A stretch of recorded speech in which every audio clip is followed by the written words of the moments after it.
Washington and Beijing kicked off a fresh round of negotiations in hopes of bringing an end to their trade war. The two sides reportedly agreed on trade pledges, but apparently suggested different timetables for implementing them. Kim Dami updates us on the situation.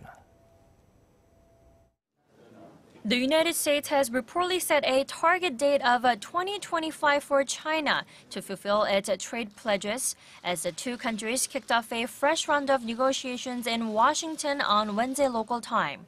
According to Bloomberg on Wednesday, the proposed pledges include purchasing more U.S. commodities such as soybeans and allowing 100% foreign ownership for U.S. companies operating in China.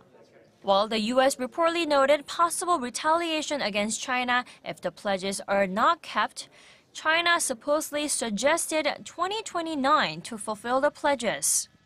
In hopes of hammering out a comprehensive agreement to bring an end to the trade war, U.S. President Donald Trump will meet Chinese Vice Premier Liu He at the White House on Thursday local time.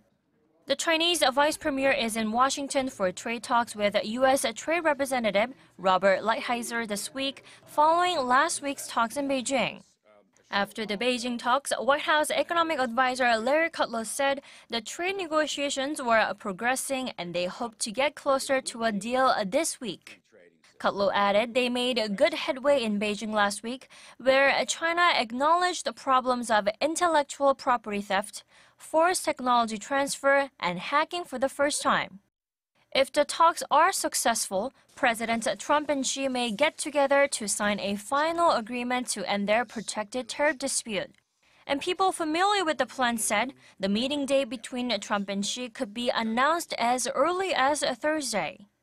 Kim Dami, Arirang News.